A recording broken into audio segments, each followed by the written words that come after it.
với nia cái nụ pain với mi bay chả tu pangang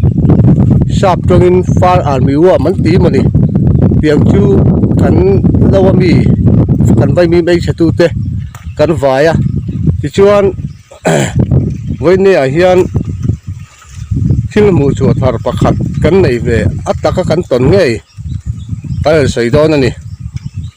agriculture DSDAO pungurin sa sai lovin thuron min pek angin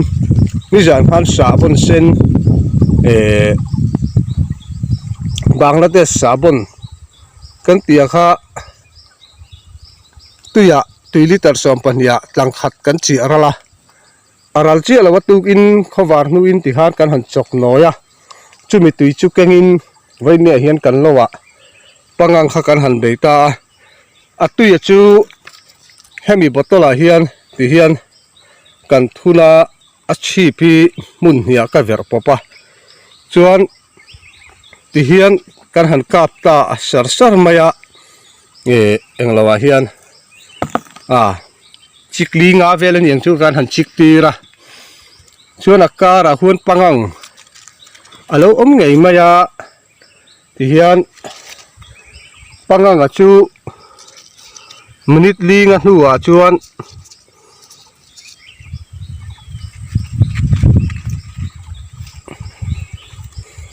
pangang chu minute linga hnuwa chuan ti hian khu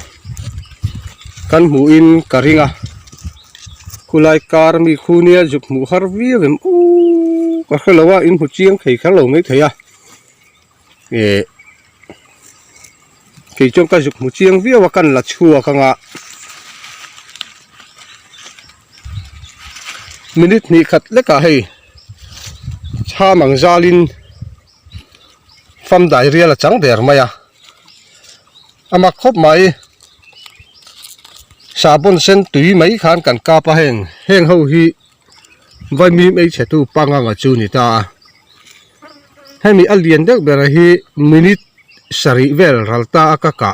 ka en non le ngat ama atal tap tap ka juk mu kalak chu nge ni a ti hian fam dai rial an changta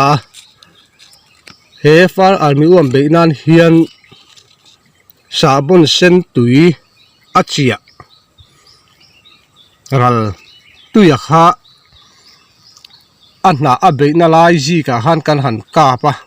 botola tui kan thun khan tamman ni lawa khaini bom chin chan ve khaini bom chan ve ang vel po kan kap lut lawang tia khan pangang hiran tal chuak top top maya chu kan la chuak hai minute kan chin chi a minute saria chuan aldiana po hi azal chiang khop maya hai aldiana po hi ate phei hi chu anzal ngal deuh ti mai kan ka zol dim khan an nuk cha chi hi chu minute sari vel ani ka tangin chu tiang chuan voinia hian experience kan lo nei ta